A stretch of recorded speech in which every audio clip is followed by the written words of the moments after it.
The Velthury processing station orbited a dead star, and it smelled like burnt copper and fear.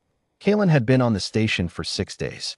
6 days of cold ration packs. 6 days of watching the Velthury guards pace their routes with those long, segmented legs clicking against the metal grating. 6 days of learning exactly which rules could be bent and which ones would get you a shock rod to the spine. He had learned fast. Humans always did. The Velthury ran a tight operation. Refugees from 7 different species, all processed, cataloged, and either assigned labor contracts or shipped off to secondary facilities that nobody talked about in specific terms. They talked about them in tone, though. In the way conversations stopped mid-sentence when a guard walked past. In the way older prisoners kept their eyes forward and their mouths shut whenever the secondary facility transports docked. Kalen kept his head down. He worked. He waited. What he did not do, what he had decided on day 1, was make himself a problem. That plan lasted until he heard the child scream. The sound cut through the processing hall like a blade. Not a cry of hunger or exhaustion. Kalen had heard plenty of those. This was raw, panicked terror, the kind that bypasses the thinking brain and hits something older and deeper. Every human in the hall went rigid. Kalen was moving before he'd made the decision to move. The child was a human boy, maybe 7 years old, small for his age, with dark hollows under his eyes that spoke of weeks of hard travel. His name, Kalen would learn later, was Joe. The boy had stumbled while carrying a load assignment, dropped a crate, and a Velthury processing guard named Rek had decided this was an excellent opportunity to demonstrate discipline to the other workers. The shock rod was already raised. Hey, Kalen's voice came out steady, calm, which surprised him, because his heart was slamming against his ribs hard enough to bruise. Rek turned. For black eyes, each the size of a fist, swiveled toward this new interruption. The Velthury were tall, nearly 3 meters, and they moved with the slow, deliberate confidence of creatures that had never really needed to develop a fear response. Kalen stepped between the guard and the child. The entire processing hall went silent. He's a kid, Kalen said. He dropped a box. That's it. Rek's mandibles clicked twice, the Velthury equivalent of a laugh. Step aside, human. This is not your business. Sure it is, Kalen said. Everything in this room is my business. That was the wrong thing to say. He knew it was the wrong thing to say. He said it anyway. The shock rod came down.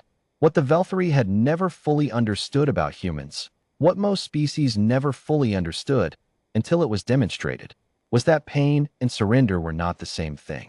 The rod hit Kalen across the left shoulder. The voltage was designed to drop a Karathi dock worker, a species with twice the muscle density of a human adult. Kalen's vision whited out. His knees buckled. He hit the floor hard enough to taste metal. He got back up, not because it didn't hurt. It hurt so badly he couldn't see straight. The left side of his body felt like it had been lit on fire from the inside. Nerve endings screaming signals his brain was struggling to process. He got up because the boy, Joe, was still there, still behind him, and Rek was still holding the rod.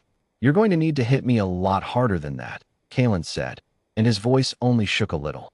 Rek hit him again. He went down again. He got up again. The third time, he didn't fall. He stood there, left arm hanging useless and numb, feet planted on the grating, and he looked at Rek with eyes that had stopped being afraid somewhere around the second shock. Not because the situation wasn't terrifying. It absolutely was. But there was something that had switched on inside him, some very old, very stubborn switch, and it didn't have an off position. You do not touch that child. Not while I am standing here. Not today. The Velthury guard stared at him. The 4 black eyes blinked in sequence, a sign, in their body language, of genuine confusion. Rek had used the rod at this power setting dozens of times. On Karathi, on Brilliance, on species larger and stronger than this soft, pale, ridiculous creature standing in front of him. Nobody got up from it 3 times. Naira had been watching from the far end of the hall. She was Savari, a species of quiet observers, gray-skinned, long-fingered, built for patience and calculation. She had been in this station for 11 days, and in those 11 days she had developed a very careful, very rational survival strategy. Don't draw attention. Don't make enemies. Don't make friends. Survive. She watched the human take 3 shocks from a rod that should have paralyzed him, and she watched him stand there on the third one, and she felt something shift in her chest that she didn't have a word for. Then she was walking forward, and she didn't remember deciding to do that either. Cessation. Her voice was quiet, but it carried. Savari vocal cords were precision instruments. Every Velthari guard in the hall heard her. The child is non-viable for shock discipline, she said, walking toward Rek with her data pad raised, eyes on the screen, tone absolutely flat. Processing regs, subsection 12, clause 4. Physical correction is prohibited for any unit with mass below standard labor threshold. She looked up. Her gray eyes were utterly calm. If he drops another crate, you file a performance demerit. That's protocol. Rek's mandibles moved. Processing. Furthermore, Naira continued, this human has now been shocked 3 times without losing ambulatory function. Our records will reflect that. Shock rod efficacy on his unit class requires review. His unit class. Not him. Not this man. She was speaking their language. Numbers, protocols, efficiency. She was removing the humanity from the equation because humanity was what Rek wanted to punish. It worked. Rek lowered the rod, clicked once in dismissal, and walked away. Because a fight had a winner and a loser. Paperwork had neither.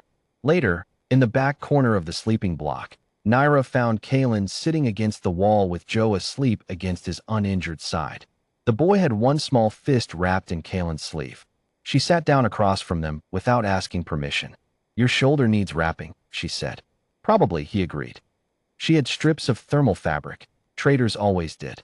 She worked in silence, and he let her, jaw tight but steady. That was very stupid, she said finally. Yeah, you could have been sent to secondary. I know. The child would not have remembered you. Kalen looked down at Joe's small fist, still locked in his sleeve, even in sleep. He would have remembered something, he said quietly. They always remember something. Naira tied off the bandage. She sat back and looked at him with those calm gray eyes for a long moment. I've been on 7 stations, she said. 16 transit holds. I have watched 43 species move through processing systems across 4 sectors. She paused. I have never seen a being take 3 shock rod strikes and stand on the 3rd one. First time for everything. It's not courage, she said, like she was working it out. I've seen courage. Courage calculates odds. You didn't calculate anything. You just, she paused, searching. Wouldn't let it happen, Kalen finished. She was quiet for a moment. In Savari, we have a saying. Venera Salith. Roughly. The ones who cannot be moved. She looked at him. We say it about mountains. About stars that anchor navigation charts. We do not say it about living things. Another pause. We may need to revise that. Kalen almost smiled. Is that a compliment? It's an observation. She looked at the sleeping boy. You're going to keep doing things like this, aren't you? It wasn't really a question. Probably, he admitted. Then I am going to have to keep fabricating protocol justifications, she said, or they will kill you. And that would be a waste of a genuinely interesting data point. This time he did smile. Naira, he said. Kalen, thank you. She didn't answer, but she didn't leave, either.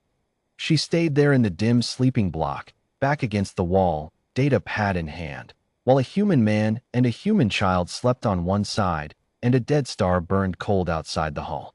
And somewhere in her chest, that unnamed thing settled into something that felt, against all reasonable calculation, like resolve. The Velthari never did figure out why their shock rods kept malfunctioning over the next 3 weeks. Naira knew. She didn't say. Some data points, she had decided, were worth protecting.